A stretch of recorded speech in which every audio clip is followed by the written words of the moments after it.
What's going on? It's your host, B. Gilbert Hill at Gold Mines Media. And today we're going to kick this one off a little different. You know, we talk about winning, we talk about losing, we talk about emotions, we talk about discipline. And today we're going to talk about dreams, the aspirations, some of the things that, we hoped or prayed for. And I'm gonna kick this one off. This one gonna be a little bit personal. Just off the simple fact that I want my staff members out there to get a better understanding of who I truly am and where I come from. So, to inform you guys, there was a part of my life where I was trying to pursue a musical career, rapping, and I genuinely thought that at that one particular time, I was like probably about 19, 20 years old. But I had always wanted to do music even when I was a teenager.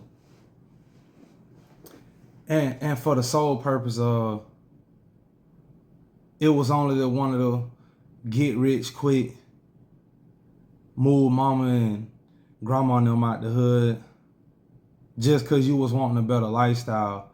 You remember them old days watching 106 in Park or MTV Cribs, and you saying to yourself, man, if they can do it, man, I know I can do it. So I had my stab at it, And to be real with y'all, it led me on the path I didn't even really see for myself, because I was pursuing something that, not that I was trying to fit in, because I always been the one to stand out in a group of people. But, being human and being social creatures, we try to form to the habit of the people that's around us. And it led me down some dark roads. And I accept accountability, for myself, because they say it take a great follower to become a great leader. And I believe that God allowed me that free will to be able to make those choices and deal with the mistakes and the consequences that came along with it. So when I was doing music, I was able to amass a huge following. And I ain't just saying locally. I'm talking about, this was during the time where, you had to have some serious money to hit that road and have an entourage with you and be able to take care of the team. And that was me. So in my rap journey, or the slow career, I chose more of the street life to fund what I wanted to do with the music. And I kind of let my ego get in the way once the money started coming in, because the money was just feeling so good that I could go outside or wake up every day, and spend 5,000-10,000 like it wasn't nothing. But that was just the flex and the flash of that rap lifestyle. And it even had me questioning myself, like, do I really want to do music? Or do I want the lifestyle that come with doing the music? And it was all the way up to the point to where, I was shaking hands and rubbing elbows with some of the top people in the music industry at that time. And one of the guys tapped me on the shoulder at a music industry convention down in Miami. And he said, bro, I see you everywhere. You got it. You know what I'm saying? You got the style. You got the charisma. I see you out here moving and shaking. But it's one thing that concerns me. I said, what's up, bro? He said, I never heard none of your music. And that ride back in my tour van back to the hotel, it really dawned on me because I didn't really take the music as serious as I thought I did. Yeah, I was going to the studio, I was recording. You know, I was, quote unquote, thought I was putting in the work, shooting music videos, you know, taking photos and stuff like that. But I wasn't really dropping music or staying consistent as a professional artist would. And it's not that I feel bad that my musical career didn't take off the way I wanted to, because I think God had other plans for me. And I remember my pops telling me, he said, son, after you done rapped about everything you want to rap about in your life, what's next? And I said, he said, it's only so much you can do. And that was another heavy hitting moment for me. And then the third, you know, allowing my ego to take control of me and finally being incarcerated for a number of years, it had me thinking about my life all in general, all the things I took for granted. I wasted a lot of time. I wasted a lot of money. And I could have saved not only my family, I could have saved the people around me too. Because not only did I lose a lot of friends to the streets, I lost a lot of friends to the prison system. And I just lost a lot of friends to money and greed. So that's what made me want to embark on this journey right here to speak. Because a lot of people that I was talking to, they know I got a story to tell. And when they heard or hear my story, they always ask, bro, why are you laying back, being humble? Do you know, man, you could be in front of a camera on just starting on YouTube or even a social media. And I'm gonna be honest with y'all, man, I laid down for 10 years before I even thought about touching social media. Just because, not that I had any, you know, personal issues with it, to each his own, but I was trying to work on me. I was trying to perfect my life, and figure out who I am and what I like. So I literally had to move away from my hometown, my city. And at times, you know, I would get homesick because I felt that I left my family behind. And it was really because I wanted something better for me, for my life. For the one time in my life, I chose to do everything, even the position where I'm sitting right now. I had to do this for me. Because the life that I took for granted, people was taking me for granted. And if I would have continued going down the same path that I was on, I probably wouldn't be right here in front of this camera talking to the people, to my staff members. So I want to go back. I want to react to this scene in the movie Blow with Boston George when he was sitting in the jail cell. And as identical as it may be to my life, I felt like that one scene in that movie hit hard and it reflected on me.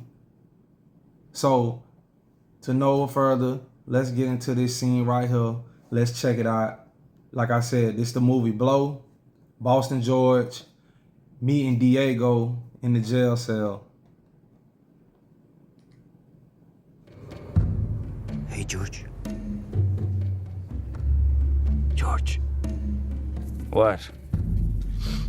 Listen to what you say to the class today about the smuggling. And I believe you were a murderer. I knew you're in Mexico. I'm tired, Diego. Go to bed. You know, in my country, I'm a Mexico. A man with a dream. A man on the rise. To take nothing and make it something. Do you have a dream, George? Well, I would if I could get some fucking sleep. You have a dream. And maybe you will accomplish it. But yet you failed. Why? Because I got caught. No, manito. You failed because you had the wrong dream. All right. So one day you gonna wake up and realize the dream that you've been chasing doesn't feel like yours anymore. Like I said, and everything you work for, everything you sacrifice, suddenly feels empty.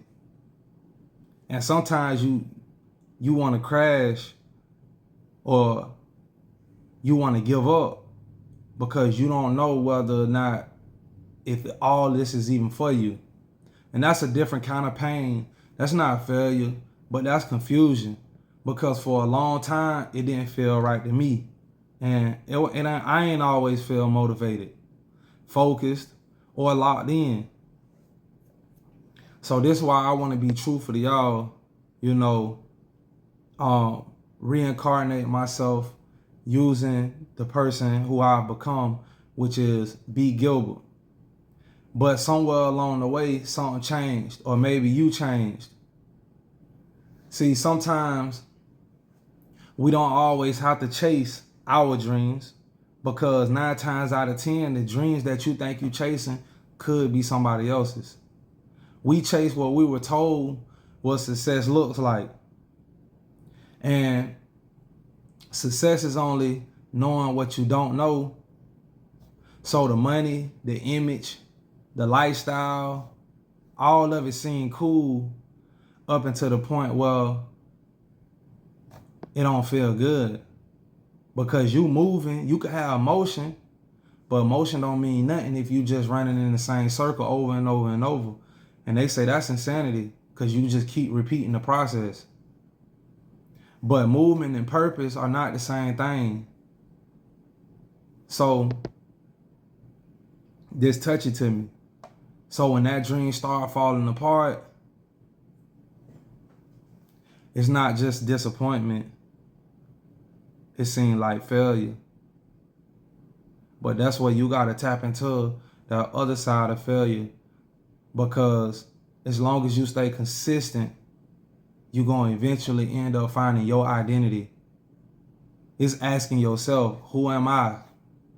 If this isn't right, and that question right there, that's where most people get stuck.